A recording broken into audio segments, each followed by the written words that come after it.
Essa noite é uma noite de nós ofertarmos ao Senhor. Como nós temos passado encargos nas demais reuniões, chegou o momento em que o Senhor quer ver o nosso coração para com Ele. Irmãos, e não é um valor alto. O Senhor, Ele vê o seu coração. Se você oferta R$1, mas com o coração sincero diante do Senhor, é isso que Ele vai olhar para mim e para você. E os irmãos sabem que essas ofertas que nós fazemos uma vez por mês, é que nós temos um desejo e um sentimento de darmos o melhor para os irmãos, como também para o nosso serviço de criança. E esse local não é nosso, esse local é alugado, como também nós temos o nosso local que é alugado, e o aluguel de lá nos ajuda a completar o aluguel deste local. Mas eu sei que o meu desejo, o desejo de todos os irmãos é ter um local bem amplo, para que a gente possa ter o maior número de irmãos reunindo conosco. Os irmãos dizem amém? Amém. Mas para isso, nós precisamos nos ofertar ao Senhor. Mas não é uma oferta,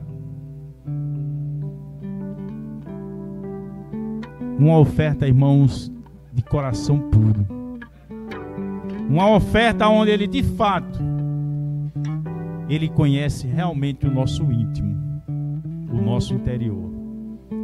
A gente só conhece o nosso exterior. Eu só conheço o exterior de Ricardo, mas o Senhor conhece o seu interior, assim como Ele conhece o meu e o seu. Vamos ofertar com alegria no coração. Aqui em 2 Coríntios 9, a partir do 6, ele diz: e isso afirmo, aquele que semeia pouco, pouco também ceifará. E o que semeia com fartura, com abundância também ceifará.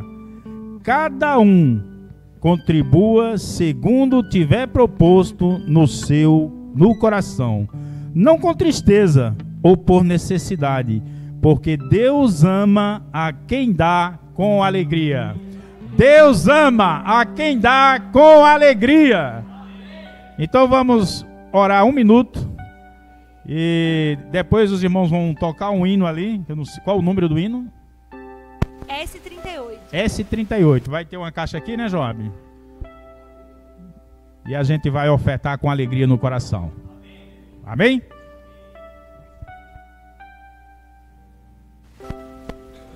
Amém, Senhor Jesus.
Senhor Jesus. Irmãos, nós precisamos sempre enxergar, né? Essas oportunidades como uma bênção para nós, não é? E não como um fardo. Eita, de novo, todo mês agora, não olhe com esse olhar, né? O irmão Pedro Dong, ele usa uma expressão muito interessante, é ofertar com o coração cheio de solidariedade, né? Ofertar com esse coração. Ter a certeza que nós estamos ofertando para Deus, para a obra de Deus. Isso é grandioso, irmãos. Poder cooperar com o Senhor para a obra dele nessa terra é um privilégio. Vamos procurar sempre olhar assim, né? Senhor Jesus, ó Senhor Jesus, Senhor, nós te agradecemos, Senhor. Te agradecemos sempre por essa oportunidade de podermos participar por meio das nossas ofertas, por meio das nossas riquezas materiais, cooperando com o Senhor na sua obra aqui nessa terra. Ó Senhor Jesus, mesmo que tenhamos pouco, mesmo que possamos ofertar pouco, mas nós somos um com o Senhor. Ó Senhor Jesus, Senhor, abençoa essas ofertas aqui, cada centavo, cada real, cada família aqui representada. Abençoa o lar dos irmãos, abençoe o trabalho dos irmãos. Senhor Jesus, nós queremos que nada faltará para os irmãos que se encontram em dificuldades econômicas. Ó Senhor Jesus, que o Senhor possa abençoá-los agora, nesse instante, aumentando a renda dos irmãos, aumentando a fartura na casa dos irmãos.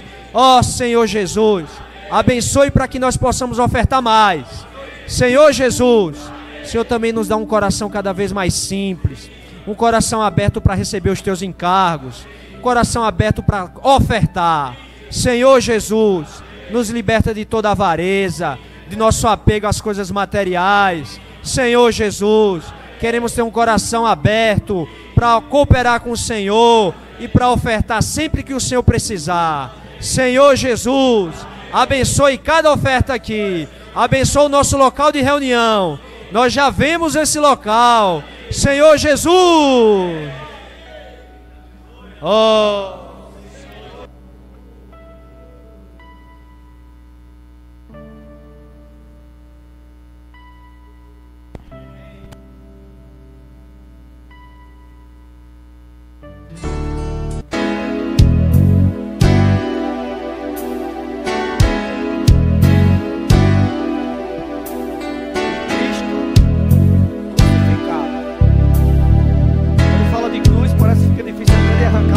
mas vamos lá, todo mundo junto. O Cristo crucificado. Vamos ler 1 Coríntios, primeira epístola de Paulo aos Coríntios,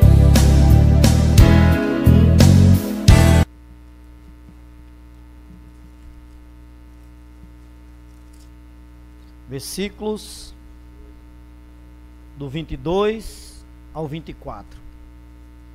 1 Coríntios 1, do 22 ao 24. Porque tanto os judeus pedem sinais, como os gregos buscam sabedoria. Nós pregamos a Cristo crucificado, escândalo para os judeus, loucura para os gentios, mas para os que foram chamados, tanto judeus como gregos, pregamos a Cristo, poder de Deus, sabedoria de Deus. Fale junto comigo, irmãos. Cristo é o poder de Deus. Cristo é a sabedoria de Deus. Louvado seja o Senhor. Amém. Irmãos, podem sentar. Senhor, nós te damos graças, Senhor. Amém. O Senhor tem falado insistentemente conosco. Sim, o Senhor tem aberto o seu coração para nós. Sim. Senhor, nessa noite aproveita. Sim. E abre o nosso coração para ti. Dá-nos força, Senhor, para abrir o nosso coração. Em nós mesmos nós não conseguimos. Nós abrimos para as coisas exteriores a ti. Nós abrimos para muitas coisas que são contrárias a ti. Senhor, mas nessa noite, abre o nosso coração para o Senhor. Dá-nos um coração que vê a Tua vontade. Ilumina os olhos do nosso coração, ó, para prosseguirmos, seguindo esse Cristo crucificado, que é loucura para os gentios.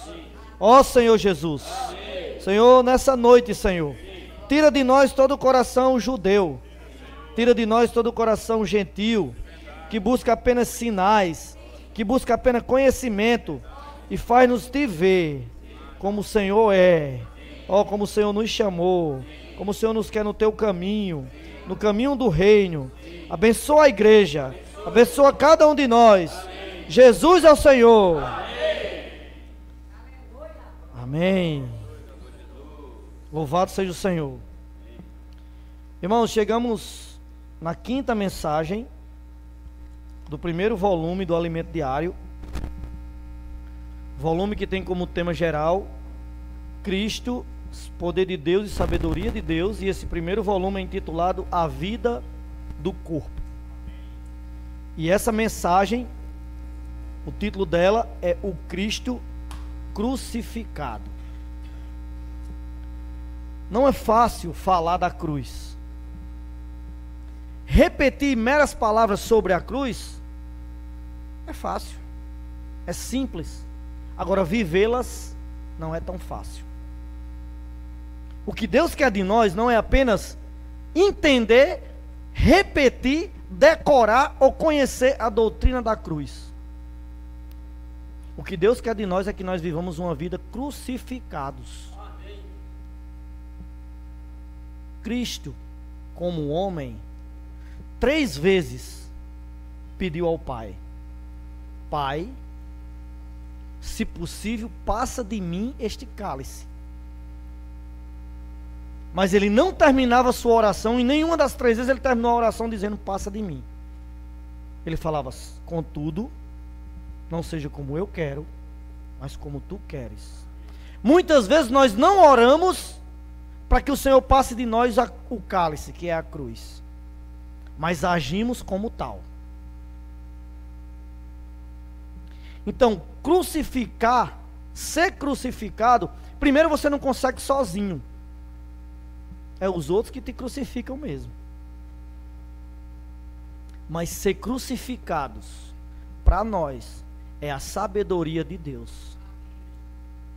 Cristo foi crucificado e hoje Ele quer de nós que tenhamos uma vida crucificada.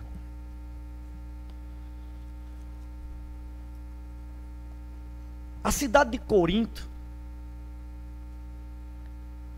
era uma cidade pecadora em extremo. Cidade portuária, principal da província da Acaia. E se você for ler a carta aos Coríntios, você já vê ali vários problemas. Vários, de toda sorte. Problemas de carne, problemas de mente, problemas de divisão entre irmãos, de falatórios inúteis que danificam os irmãos,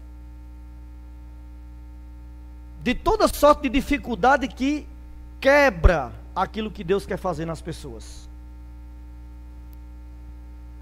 Paulo, quando foi falar de oferta para Corinto, sabe o que ele falou? Façam como eu ordeno. Porque se ele não tivesse dito isso, eles não iam ofertar. Mas às vezes, quando fala-se de oferta, a gente dá logo um passo atrás, fica na retaguarda e diz assim: isso aí não, eu não estou na Universal. Irmãos, isso é prova de que a cruz não age na sua vida. Quando Paulo ia falar para os coríntios sobre ofertas, assim eu ordeno. Já pensou se Roseni tivesse vindo aqui falar de ofertas, dizendo assim: eu ordeno que os irmãos ofertem. Talvez jogassem pedra nele. Aí tem que pedir com muito cuidado. Tá, nós estamos vivendo na era do Espírito e realmente tem que pedir. Mas será que eu e você não estamos vivendo igual os coríntios? Sabe o que é que está faltando? O que é que estava faltando nos coríntios? a cruz de Cristo operar neles. E às vezes nós precisamos abrir os nossos olhos para que a cruz de Cristo opere em nós. Porque nós estamos vivendo, embora não dizendo, mas vivendo igual aos coríntios. Vivendo em pecado, vivendo baseado em crenças que adquirimos ao longo dos anos, filosofias, eu acho que é assim. Ah não, peraí, deve ser assim. Aí após essas duas coisas que são até boas, né, aparentemente, filosofias e crenças, vem idolatria, sensualidade, dentre muitas outras coisas, muitos problemas que tinha na igreja em Corinto. Mas irmãos, por que está na Bíblia o tratamento de Deus através do apóstolo Paulo para uma igreja tão problemática? Por quê? Poderia ter sido omitido, mas está porque eu e você muitas vezes vivemos assim. Talvez não em sensualidade, talvez não em idolatria, talvez não em fornicação, mas nos outros problemas com que era envolvida a igreja em Corinto. Aí o Senhor tem que vir falar da cruz. O que eu e você precisa é a cruz. Só a cruz vai mortificar os seus pecados. Só a cruz vai mortificar suas crenças, o que você acha, seus achismos. Senhor Jesus. Então, irmãos, a única coisa que resolve os problemas do nosso viver é Cristo. A solução das nossas dificuldades e dos nossos problemas é Cristo.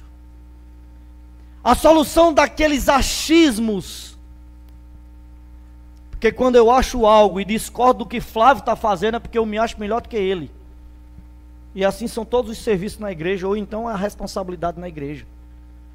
Quando você se acha melhor, está faltando cruz na sua vida. O que eu e você precisamos é de viver uma vida crucificada. Temos um modelo na Bíblia. Ele não tinha pecado. O pecado era meu e seu. Quem merecia morrer era eu e você. Mas ele morreu em nosso lugar. Para que nós tenhamos essa vida crucificada. Mas nós sabemos que não é fácil. Mesmo não sendo fácil, eu vou falar para vocês, é possível. É difícil até arrancar um amém, né? Não estou falando aqui para me agradar, nem para agradar vocês. Eu estou falando aquilo que Deus está colocando no meu coração, com base nessa semana que todos vocês leram. Se não leu, é porque eu não tinha um alimento diário, então não quis ler. Mas o Senhor nos deu uma palavra equilibrada, para mostrar que o que trata com meus problemas, que trata com as minhas dificuldades é Cristo. Sem Cristo é impossível. A sua cultura, o seu aprendizado humano, ou mesmo até com as ordenanças da Bíblia, sem Cristo são insuficientes para tratar a sua personalidade. Você continuará fazendo a obra contra Deus. Se eu vivo sem Cristo, por mais que eu faça obras para Deus, eu estou trabalhando contra Ele. E nós podemos fazer algo, achando que estamos agradando a Deus, e fazer contra Ele. Toda religião humana, criada pelo homem, ela está contra Deus. Mas a aparência é forma de piedade. A aparência de quem está servindo a Deus. Irmãos, nós precisamos experimentar o Cristo crucificado. Amém. A carta de Paulo aos Coríntios, a primeira carta de Paulo aos Coríntios, eu queria ler para vocês o capítulo 1.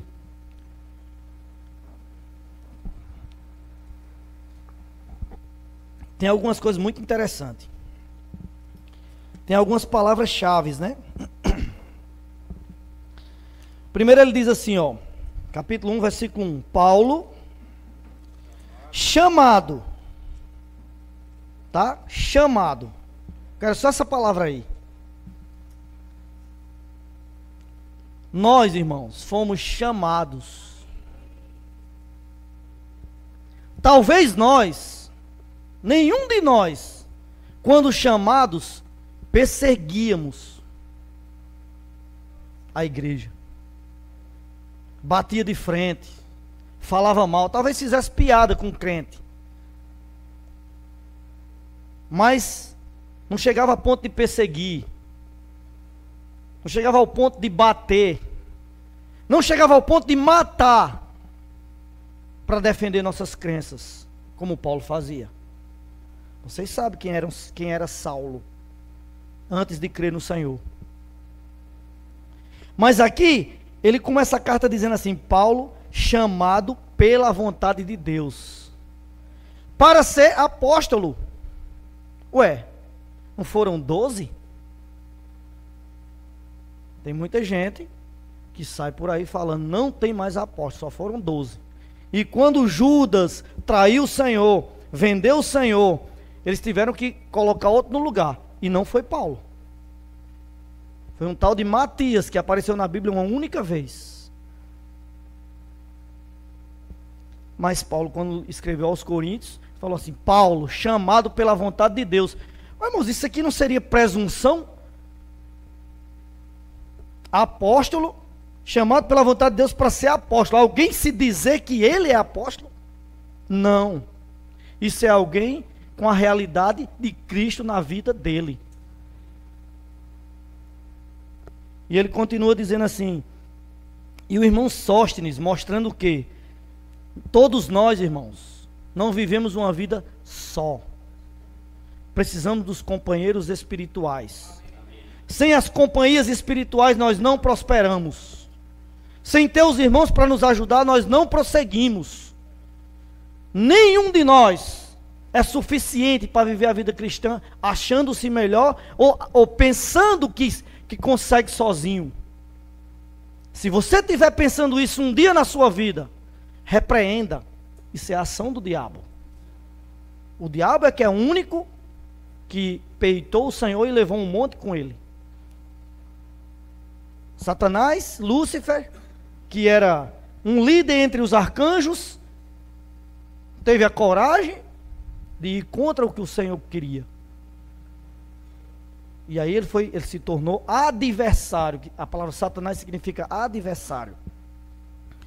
Então muitas vezes nas nossas defesas do que a gente se acha melhor do que outros. Vai terminar sozinho.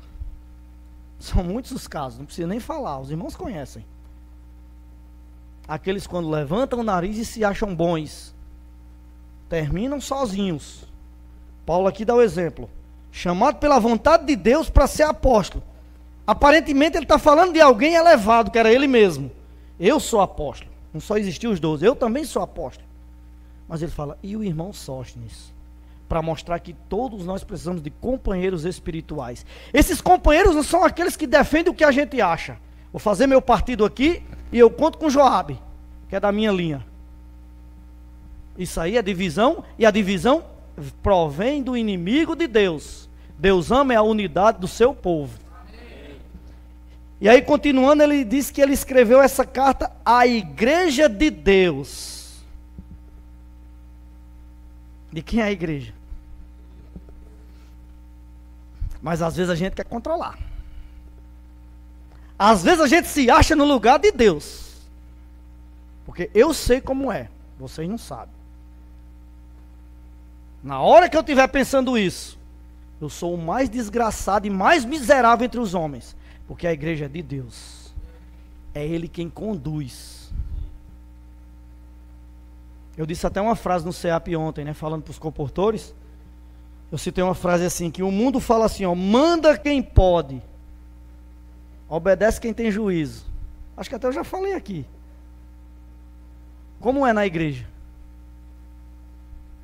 Manda quem Deus constitui. E obedece quem quer receber bênção. Tá? Então na igreja manda quem Deus constitui, não manda quem eu acho que é melhor. Um dos problemas de Corinto era divisão. Sabe por quê? porque estavam dando crédito ao falar de Apolo. E Paulo teve que dizer: quem é Apolo? Outros diziam assim: não, é melhor Paulo. Quem é Paulo? Ele mesmo falou. Outros: Pedro. Quem é Cefas ou Pedro? Servos por meio de quem crestes. Simplesmente servos. O que nós precisamos é de Cristo e esse crucificado. Paulo falou: eu tenho conhecimento. Está falando aquilo para os gentios, para os gregos. Mas prefiro nada saber entre vós, a não ser Cristo e esse crucificado. Continuando aqui, ele fala assim, ó: a igreja de Deus, tá? A igreja de Deus, que está em Corinto, aos santificados. Irmãos, vocês podem acreditar que alguém que possuiu a mulher do próprio pai pode ser alguém santificado? Pode se imaginar isso? Alguém se atreveu a possuir a madrasta. E Paulo disse que ele era um santificado. Claro, ele tratou com ele, foi severo com ele, mas ele se arrependeu, aquele jovem. Na transição de 1ª para 2 Coríntios, nós podemos ver esse arrependimento. E o Senhor, quando alguém se arrepende, ele perdoa. Louvado seja o Senhor, que tem chance para todos. Mas Paulo estava dizendo que esses aqui em Corinto eram santificados. Preste atenção, sua vida, seu viver. Você se acha capaz de alguém dizer para você: você é um santo, você é um santificado? Nós não temos essa capacidade, mas Deus tem. De olhar para você e dizer assim: você foi santificado. Paulo falou aos coríntios, quando ele estava falando aos coríntios, ele não estava excluindo ninguém. Todos aqueles, até mesmo os que duvidavam do apostolado dele, até mesmo aqueles que queriam dividir a igreja, até mesmo aquele que se ousou possuir a mulher do pai, todos esses, Paulo falou assim: santificados em Cristo Jesus. E aqui na nossa tradução continua esse versículo dizendo assim: chamados para ser santos. No original é assim, ó: chamado santo. Pura e simplesmente, chamado santo. Com todos os que em todo lugar invocam o nome de nosso Senhor Jesus Cristo, Senhor deles e nosso.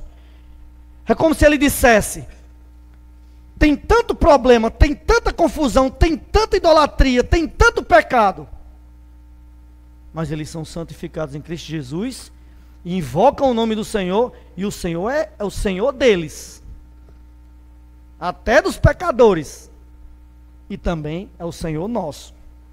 Então, irmãos, nós precisamos entender que ao longo das próximas 20 mensagens, essa e mais 19, nós vamos ouvir mensagens que falam para pessoas pecadoras. Nós vamos ouvir mensagens que falam para pessoas que querem um caminho diferente do que Deus traçou. Mas Deus ainda vai olhar para eles e vai dizer assim: vocês são santificados em Cristo Jesus. A carta de Paulo aos Coríntios, aparentemente, é apenas para tratar problemas. São 11, pelo menos, grandes problemas. Nós vimos isso na segunda-feira do Alimento Diário, 11. Mas a carta de Paulo aos Coríntios mostra também a solução. E a solução é Cristo. O que nós precisamos avaliar não é o quanto somos pecadores. O que nós precisamos avaliar é o quanto de Cristo eu tenho buscado. Os dias são maus. Como está a minha busca pelo Senhor, para que o Senhor me santifique mais e mais. Prosseguindo aqui, no versículo 22, antes de ler o 22 do capítulo 1, vamos ler o 18.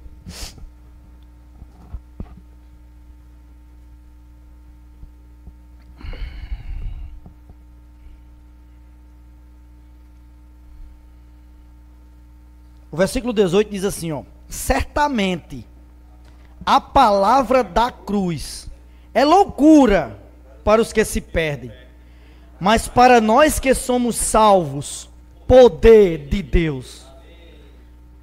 Irmãos, usando um exemplo do Antigo Testamento, quando eles entraram, que eles passaram o Jordão, a primeira cidade para tomar era Jericó, o Senhor falou assim, ó, junta o exército. Josué juntou o exército. Dá uma volta aí na cidade. Josué deu uma volta na cidade com o povo. Segundo dia, de novo. 6 dias dando volta na cidade. Sei nem se eles comeram ou beberam, a Bíblia não diz. Só diz que eles estavam lá dando balão na cidade. No 7º dia, só no 7º dia, 7 voltas. Vou morrer tonto e cansado, Josué. Que negócio é esse? Não estamos aqui para lutar ou para ficar rodeando? Para completar a loucura, Josué falou, grita. Vamos ganhar no grito. Futebol de rua é assim, né? Quando a gente é criança. Quem fala mais alto ganha as partidas. Vamos ganhar no grito. 7 voltas, quando gritaram, as muralhas ruíram e o povo de Jericó se agoniaram e eles mataram todo mundo. E ganharam aquela guerra. Certamente a palavra da cruz é loucura para os que se perdem. No nosso meio, de vez em quando, vem movimentos. O Senhor fala por meio dos apóstolos. Ah, isso aí não, peraí. Mano. Que conversa é essa? Sabe por quê? Está agindo como gentil. É loucura. Mas é loucura para os que se perdem. E nós não vamos mais nos perder. Porque a palavra da cruz, mesmo sendo loucura para os que se perdem, para nós é poder de Deus. Aí eu volto para o ditado que eu falei. Manda quem Deus constitui. Obedece quem quer receber bênção. Aqueles que arrodearam Jericó foram vitoriosos. Louvado seja o Senhor. Aí seguindo aqui, o 19, pois está escrito, destruirei a sabedoria dos sábios e aniquilarei a inteligência dos instruídos. Onde está o sábio? Onde está o sábio? Onde o escriba? Onde o inquiridor deste século? Porventura não tornou Deus louca a sabedoria do mundo? Visto como na sabedoria de Deus o mundo não conheceu por sua própria sabedoria, aprove a Deus salvar os que creem pela loucura da pregação. Aí o 22, porque tanto os judeus pedem sinais, como gregos buscam sabedorias. Irmãos, em qual categoria você está? Nós podemos nos achar vivendo a vida cristã em uma dessas categorias. Alfredo até brincou comigo quando eu cheguei. Posso falar o que você falou, Alfredo? Alfredo brincou comigo e disse assim, ora aí na minha cabeça para nascer cabelo. Foi? Falei, não, os judeus é quem busca milagres e sinais. Isso aí só se for por milagre. Não é? É ou não é? Então eu não me incluo mais na categoria de judeu.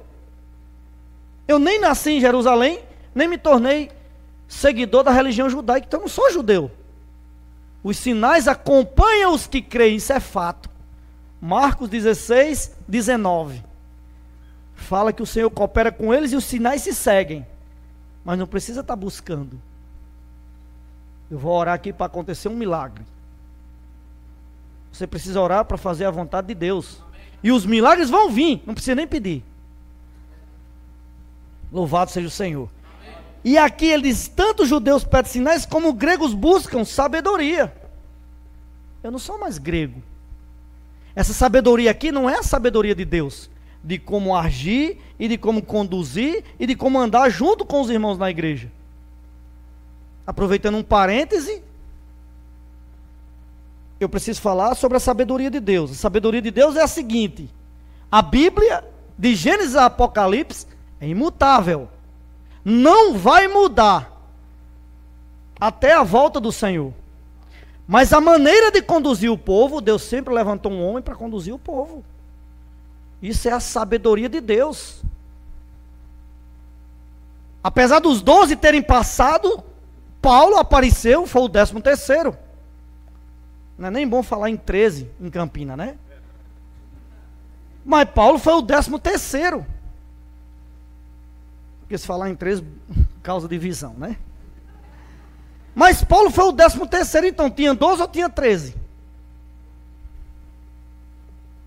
É porque, irmãos, isso é uma prova clara que os apóstolos vão seguir até a volta do Senhor. O Senhor conduz homens para conduzir o povo. E quando esses homens erram, eu pergunto, esses homens erram ou não? Claro, só tem um que foi sem pecado. Só tem um que não errou, que foi Cristo.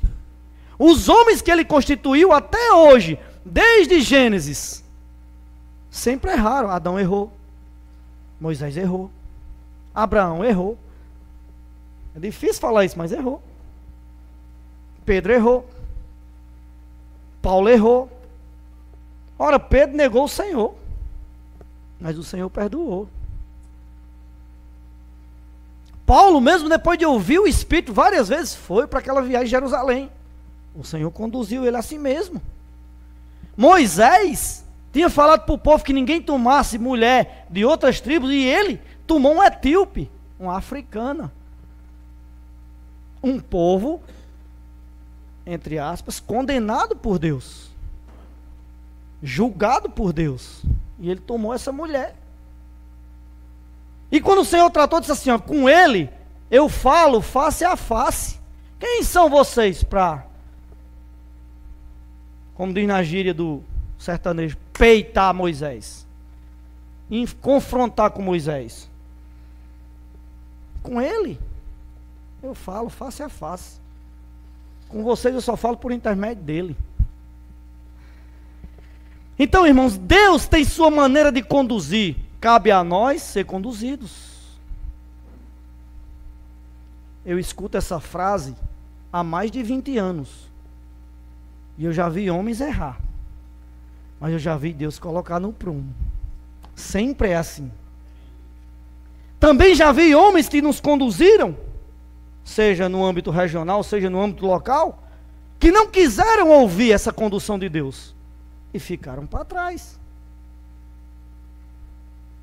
E as coisas na Bíblia, e as coisas na nossa vida cristã, que são positivas, é para nos impulsionar, não é para nos apegar. Foi positivo? Lhe impulsiona. Não é para se apegar às coisas do passado. E as coisas negativas servem de advertência para você e para mim. Então os problemas que tinham na igreja em Corinto, servem de advertência. Aconteceu isso com ele, eu não vou fazer, porque senão eu vou cair na mesma. Se os coríntios tinham divisão e tinham preferência por quem falava melhor, se eu cair nessa, eu vou ser disciplinado por Deus. Deus tem sua mão para baixar. Graças ao Senhor que ainda tem um arrependimento até a volta dele, mas terá uma hora que não terá mais. Senhor Jesus, os judeus pedem sinais e os gregos buscam sabedoria, mas nós, Paulo estava falando de quem? Nós, dele, dos seus companheiros e de todos nós hoje. Pregamos a Cristo crucificado, escândalo para os judeus, loucura para os gentios, mas para os que foram chamados, tanto judeus como gregos, pregamos a Cristo, poder de Deus e sabedoria de Deus, porque a loucura de Deus é mais sábia do que os homens, e a fraqueza de Deus mais forte do que os homens. Então, irmãos, um dia o Senhor nos chamou. Um dia Ele nos falou assim, ó, tá aqui, vou lhe mudar de posição. Você estava no mundo, agora você está na igreja. E você agora é um santificado em Cristo Jesus. Chamado santo. Para que em todo lugar possa invocar o nome do Senhor. E aí, irmãos, quando começa essa vida cristã, para nós, é dado a nós dons. Era um dos problemas de Corinto também. Porque eles não entendiam e eles brigavam pelos dons. E Paulo teve que usar 2 capítulos para tratar sobre os dons. Não é esse o alvo dessa mensagem, mas eu quero falar que os dons que nós temos, os dons da vida, existem os dons da vida, existem os dons espirituais que o Espírito consegue como lhe apraz. E os dons da vida nós recebemos para exercitar. É por isso que quando Paulo falou sobre os dons da vida, ele exemplificou como o corpo. O meu corpo e o seu corpo é para nós cuidarmos, sim ou não? Se nós não nos cuidarmos com alimentação, com exercício físico, com dormir bem à noite, se nós não tivermos esse cuidado, sabe o que é que vai acontecer? Músculos vão se atrofiar. Problemas vão acontecer nos nossos órgãos. E mais dia, menos dia, ou você vai estar numa cadeira de roda, ou vai falecer. Hoje a gente viu no Twitter, né, e as mídias de comentários, morreu um guitarrista de uma banda, 47 anos, infarto. Eu tenho 47 anos, vou completar, mas eu já digo que tenho 47. É uma advertência para mim, da minha idade. Agora veja o viver dele. Noites de sono perdida, talvez fumo, álcool, drogas. Eu posso ter um infarto? Posso. Por outros problemas, taxas e outras coisas. Mas, irmãos, eu preciso cuidar do meu corpo, né, Milton? E Mônica, eu falto muito, né? Mas eu preciso. Estou levando falta lá, né? Mas eu preciso. Então, os dons da vida, Paulo, para exemplificar, falou do corpo. Você, como membro do corpo de Cristo, se não se exercitar, vai atrofiar. O Luciano, essa semana, pegou aqui embaixo do braço e falou assim: estava tão durinho, quando você estava indo para a academia, estava uma redinha já. E irmãos, falta de exercício. Os dons é uma questão de exercício. Efésios 4 fala que o Senhor dá segundo a proporção do dom de Cristo. Quanto mais graça, mais dom. Quanto mais dom, mais graça. E aí você, como membro do corpo de Cristo, se torna forte ou fraco. Então nós precisamos, para ter o nosso crescimento espiritual positivo, exercitar os dons. E o alimento diário trata muito bem isso, sobre pregar o evangelho. Temos ouvido isso em todas as reuniões da igreja. Que eu preciso pregar o evangelho. Ontem, quando a gente foi abastecer o carro vindo, não sei se Luciana e as meninas viram, mas uma frentista se sentou assim, ó. Disse assim: eu estou morrendo de frio. Não estava fazendo frio. Eu falei: ela está doente? Aí a outra que estava abastecendo meu carro disse assim: eu não sei. Eu disse assim: eu quero orar por vocês. Ah, sim, eu preciso, pode orar. E eu orei. Orei por todos os frentistas. E orei pelo ambiente, orei pelos problemas daquela frentista que estava me atendendo. E às vezes a gente tem timidez de fazer isso. O que aconteceu para mim naquela noite de ontem? Exercício do meu dom. Isso é uma função minha e sua. Anunciar Cristo e esse crucificado. Eu só vou viver uma vida cristã se aquilo que eu falo, eu vivo. Eu só terei exercício dos dons, eu só terei crescimento espiritual se o que eu falo, o que eu ouço, eu vivo. Sem a vivência, irmãos, é um teatro. Nós não podemos viver um teatro na vida cristã. Nós não somos atores. Nós somos filhos de Deus. Nós somos aqueles que Deus escolheu para fazer sua vontade. Senhor Jesus. Voltando ainda um pouquinho aqui, em 1 Coríntios capítulo 1, veja como Paulo estava preocupado com os coríntios. 1:10 assim: rogo-vos, irmãos, pelo nome de nosso Senhor Jesus Cristo, que faleis todos a mesma coisa,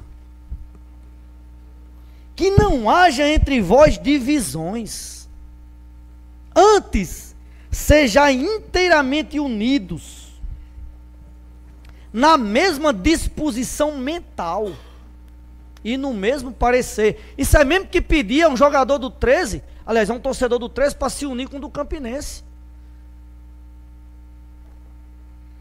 Desculpa o exemplo tão baixo. Um irmão antes de me diz assim: se Chico Zé não falar em política e em futebol, não foi mensagem. Mas, irmãos, o que o Senhor quer de nós é que sejamos unânimes. Essa palavra unânime é na alma. Ser no espírito é muito fácil. Invocar e desfrutar da presença e da bênção de Deus é a coisa melhor que existe na terra. Agora, concordar com o que os irmãos fazem, aí não é tão fácil. A ponto de Paulo dizer: pela misericórdia de Deus, eu rogo a vocês, rogo, irmãos, pelo nome de nosso Senhor Jesus Cristo. Por que ele estava dizendo isso? Porque aqui havia quem pensasse diferente, quem falasse diferente e quem quisesse diferente do que ele falava. É tanto que quando ele foi falar de oferta nessa igreja, ele falou assim: eu vos ordeno. Ele teve que usar autoridade. Mas nós, às vezes, tem que ser político, né? Peraí, não vou falar isso não, senão Joab não vai se agradar. Mas se eu não falar porque Joab não vai se agradar e eu contrariar a Deus, eu estou sendo ator. Eu preciso é falar a vontade de Deus. Amém. E unanimidade é ser um de alma, não é ser um de espírito. Quando nós cremos, todos nós já fomos batizados em nome de Jesus. Já nos tornamos parte de um mesmo corpo. No espírito, todos nós somos um. Não há divisão no espírito. Mas na nossa alma, irmãos, há tanto problema. Há tanta divisão. Há tanto achismo, há tanta interpretação diferente. Se nós formos perguntar aqui sobre alguma coisa, pode surgir 70 interpretações diferentes. Isso aí que você falou não é bem assim. E aí começam os problemas. Aí 3 ou 4 dizem assim: verdade, esse irmão é quem está com razão. Era isso que havia em Corinto. Quando Apolo falava porque tinha eloquência, e sabia persuadir, e sabia convencer, um monte disseram assim: não, a gente vai com Apolo. Apolo é o cara. Eu pergunto: era isso que Deus queria? Não. O que Deus quer, irmãos, é a unanimidade. É pensar do mesmo jeito. Mesmo que eu não pense, se eu tiver uma vida crucificada, eu vou fazer: Senhor, seja como tu queres, e não como eu quero. Gálatas capítulo 5. A gente já viu esses 2 versículos várias vezes, que está aqui no Alimento Diário. Gálatas capítulo 5, versículo 16, digo, porém, andai no Espírito, e jamais satisfareis a concupiscência da carne. Irmãos, a nossa carne todos os dias milita contra nosso espírito, guerreia. Você quer fazer algo, a carne quer fazer outra coisa. Você quer ir pregar o evangelho, sua carne quer dormir, quer ficar em casa, diz que você não tem coragem não. Quem é você? Você não conhece nada para falar. Não vá não, aí você é mesmo. Eu só vou quando fulano for. Carne, milita todo dia para lhe derrubar. Aí Paulo fala: se andar no Espírito, jamais satisfareis a concupiscência da carne. Você não vai obedecer à carne, você vai obedecer ao Espírito. Ande no Espírito. Só que esse andar aqui é uma palavra chamada, no grego, peripatel. Mais ou menos assim. Se não for a letra, não for essa mesma aí, me perdoe. Mas é mais ou menos assim a escrita dessa palavra. É dizer assim, ó, eu posso andar no Espírito, mas do jeito que eu quero. Eu vou amanhã para tal lugar, eu faço isso, eu faço aquilo, eu conduzo minha vida cristã da forma que eu acho. Está errado isso? Não. Não. Se você andar no Espírito, você não vai satisfazer o desejo do seu coração humano, nem mesmo a sua carne. Você não vai dar ocasião à carne e não vai pecar. Isso está correto. Mas o versículo 25 fala assim, ó: se vivemos no Espírito, andemos também no Espírito. Esse verbo andar aí não é mais peripatel, é estoiquel. E eu tive o cuidado de olhar hoje, eu já tinha visto isso, já tinha ouvido várias vezes, mas eu tive o cuidado de olhar hoje numa Bíblia de Strong, não sei nem dizer a palavra, mas é mais ou menos assim. Esse estoiquel aqui dá a ideia de marcha, exército, batalha. Então no exército eu não faço como eu quero, embora eu tenha habilidade para fazer. É o mesmo andar, é andar no Espírito. O primeiro é minha vida individual, que é livre, eu vivo no Espírito e não vou satisfazer a concupiscência da minha carne. O segundo é o andar na marcha. Célio tirou o pé da frente, pisou, deu um passo à frente, eu coloco o pé onde Célio estava com o pé. Já viram os soldados marchando no dia 7, né? Eles dão umas passadas assim, ó, comprida. Quando um tira, o outro bota mesmo em cima do outro tirou. Se fosse no barro, só ia ter um rastro desse lado e um desse, porque eles pisam na mesma pisada do outro. E na igreja nós precisamos andar o andar estoiquel. No nosso viver individual e nosso viver diário, peripatel, jamais satisfazer a concupiscência da carne. Mas no nosso viver como igreja é estoiquel. Manda quem Deus constitui, obedece quem quer receber bênção. Os coríntios tinham problema porque não andava o andar estoiquel.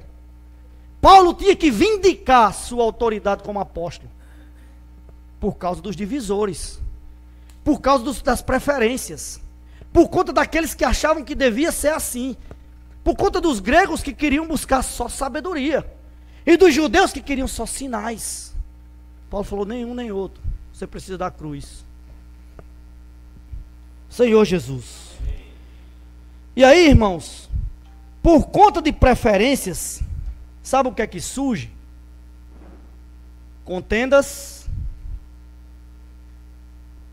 ciúmes, porfias.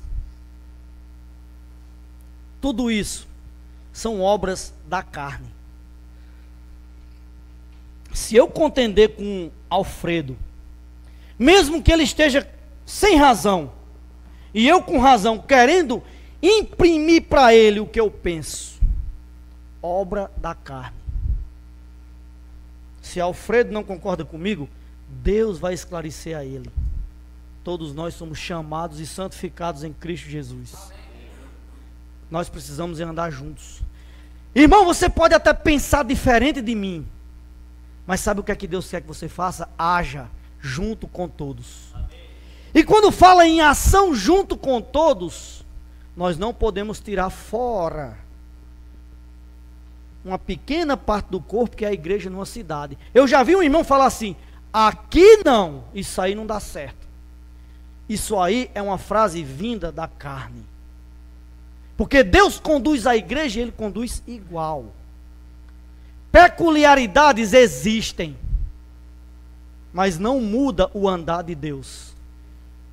Generalidade, coisas que são gerais, existem, mas não muda o andar de Deus para todas as igrejas. Quando eu acho que a igreja em tal lugar é melhor do que a que eu estou, vá para outra para você ver. Problemas tem lá. O que resolve os problemas é Cristo e esse crucificado. E se eu dependo de Cristo, eu não vou usar como usurpação ser igual a Deus. Foi assim com ele. Porque muitas vezes quando eu estou defendendo o meu parecer, e eu quero que todo mundo entenda como eu entendo, eu quero ser igual a Deus. Eu sei e você não sabe. Flávio, você está servindo assim? Está errado. Eu sei, você não sabe. Estou me botando no lugar de Deus.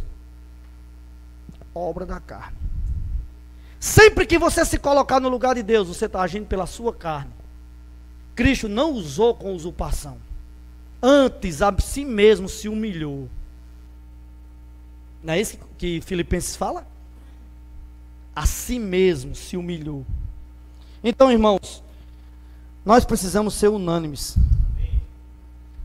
A cruz é o poder de Deus. Tem um trecho aqui que eu queria ler para vocês, direto do Alimento Diário.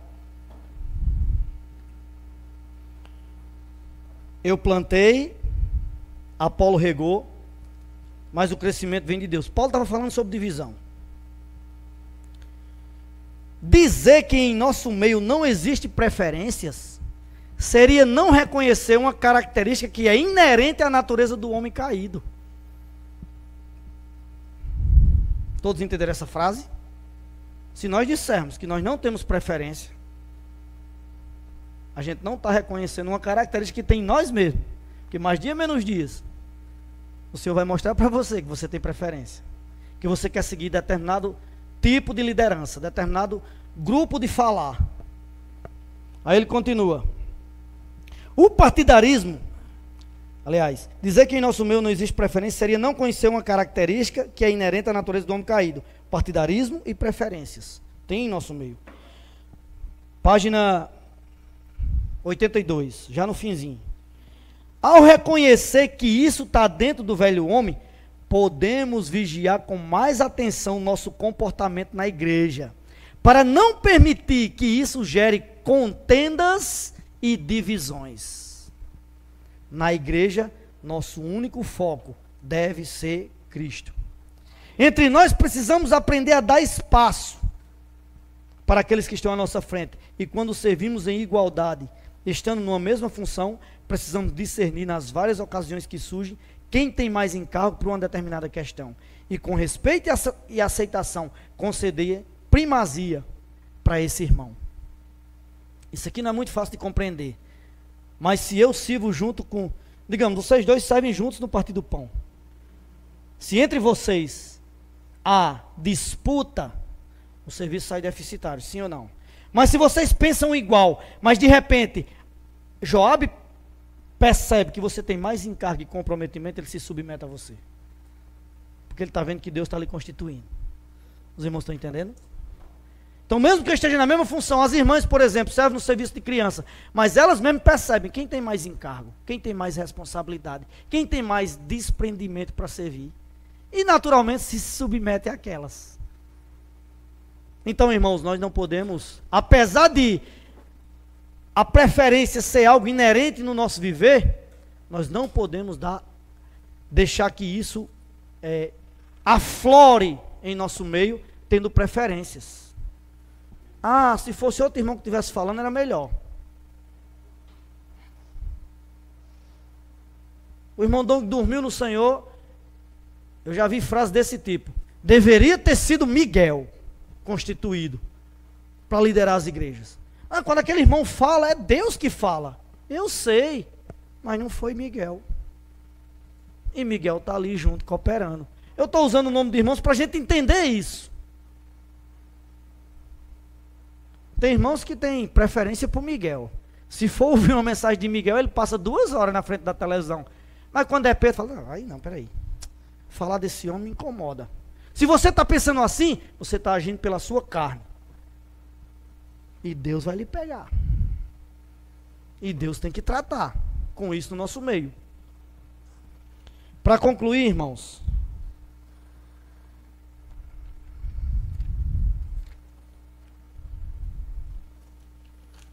Senhor Jesus. Para concluir, eu queria só compartilhar sobre o ministério do irmão Dong, aqui no nosso meio. Todos nós fomos gerados na época que o irmão Dong estava à frente da igreja, das igrejas. E no ministério do irmão Dong tinha algo muito característico. Não existia eloquência. O irmão Dong assumiu várias vezes perante todos os irmãos que nunca teve eloquência. Até para os tradutores, às vezes ficava difícil de traduzir o que ele estava falando.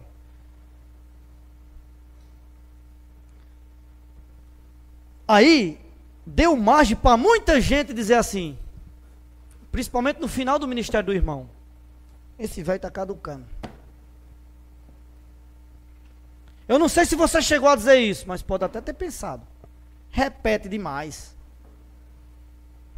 É só repetindo. Sabe por que repete? Porque eu e você precisa. Na Bíblia você vai ver sobre invocar o nome do Senhor. Aí está lá em Gênesis 4. Aí sai repetindo num monte de livro. Por que repete? Porque eu preciso de você saber que invocar o nome do Senhor me salva e me leva para o Espírito. Aí vários livros, os profetas falaram várias vezes, o salmista nem se fala, o tanto de vezes que falou. O apóstolo Paulo e todos os outros. Pedro e muitos outros. E até hoje, os irmãos que Deus constitui falam sobre invocar o nome do Senhor. E na reunião você vem e você diz, de novo, mas é de novo, você precisa invocar o nome do Senhor. Porque talvez você ainda não esteja invocando o suficiente. Por isso que não está se enchendo muito do Espírito. Está se enchendo dos seus conceitos e pré-conceitos. Mas irmãos,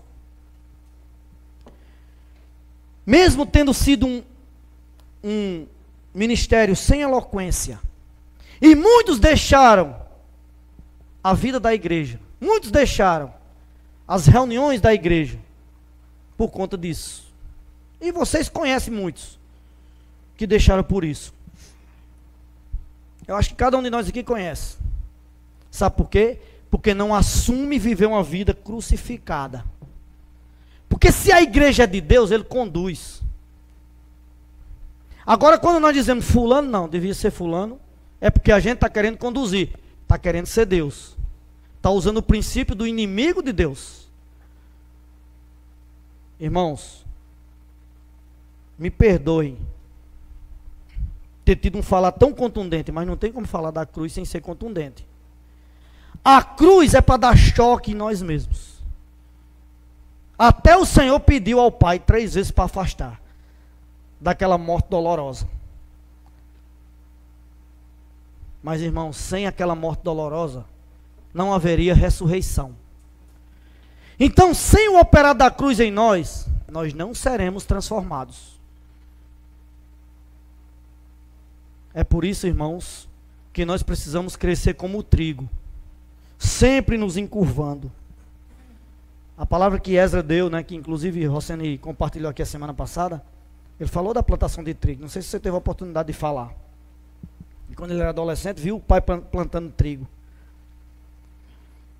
milho e trigo. E ele via que as espigas de trigo, né, quando estavam crescendo, elas cresciam eretas, mas chegava um ponto que elas se inclinavam. Aí o pai dele dizia: agora está na hora da gente colher. Já amadureceu. Então, na época de colher, eles diziam quando a espiga ereta, amarelinha, bonita, parecendo cor de ouro, eles diziam: pai, como está linda a plantação, vamos colher. Calma, não é hora não. Quando o trigo começava a inclinar, o pai dizia: agora sim, agora nós vamos colher. Isso é um grande exemplo para nós. O Senhor Jesus se comparou ao grão de trigo. Ezra nem falou isso, mas está na Bíblia, né? Se o grão de trigo cair na terra não morrer, fica ele só. Mas se morrer, produz muito fruto. Então nós somos esse trigo, que muitas vezes vivemos a nossa vida assim, ó, ereto, nariz empinado, e achando que somos melhor.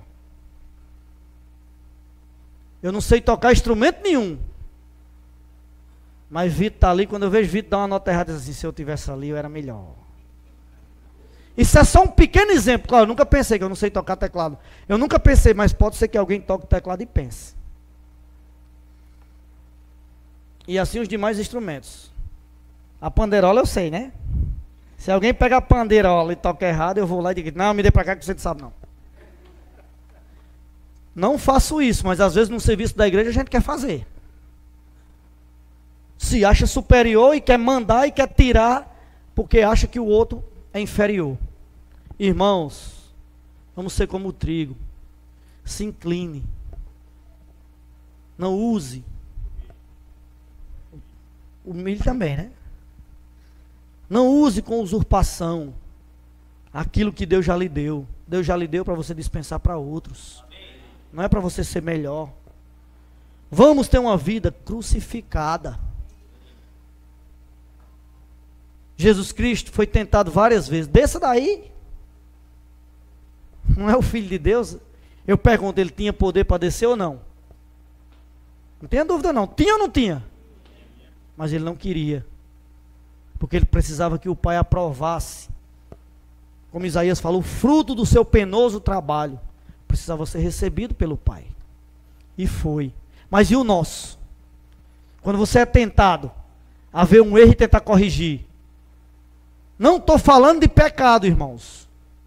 Não estou falando de pecado, porque quando tem pecado temos que ser enérgicos para ajudar os irmãos e corrigir. Como Paulo fez com o jovem de Corinto. É enérgico. Vamos lá, resolva logo aí. Como se eu tivesse aí. Depois ele se arrependeu, ele perdoou. O rapaz, eu perdoo na presença de Cristo. E o rapaz foi admitido na igreja. Então contra o pecado nós somos enérgicos. Mas irmãos, contra aquele que Deus constitui, pode deixar, fiquem tranquilos, a igreja é de Deus. Se houver erro, não é você que corrige, é Deus, porque a igreja é dele, pertence a ele. É ele que quer fazer com que todas as coisas sejam concluídas nesse tempo, nesse período que nós estamos vivendo. Então, que nós possamos ser esses que seguem, andam no Espírito, tanto no nosso viver individual, para não satisfazer as concupiscências da carne, mas também no viver coletivo. Alguém botou a perna para frente, deixou o rastro atrás, eu piso no mesmo rastro. Cadência, igual. Pode ser que você marche melhor, mas tem alguém na sua frente, pisou, pise atrás. Não tenha medo não. A igreja é de Deus, se houver erro, ele corrige. Louvado seja o Senhor. Que nós possamos, irmãos, sair nessa noite daqui, pensando o seguinte: eu ainda não estou vivendo uma vida de cruz, mas a partir de hoje eu quero viver. E se você já vive, precisa pensar assim: eu preciso continuar vivendo uma vida de cruz. Quanto mais humilhação, mais eu estou no caminho certo. Quanto mais eu for humilhado, mais eu estou seguindo a Cristo. Não uso com usurpação. Tem irmão que fala assim: eu tenho tantos anos de vida da igreja. Eu pergunto, vale de quê? Nada. De repente alguém que entrou ontem passa na sua frente. De repente alguém que entrou essa semana, o Senhor volta e ele é vencedor, você não. Vai valer o quê? O tanto de tempo que você tem na vida da igreja. O que vale, irmãos, é termos uma vida crucificada. Nós seguimos a Cristo e esse crucificado.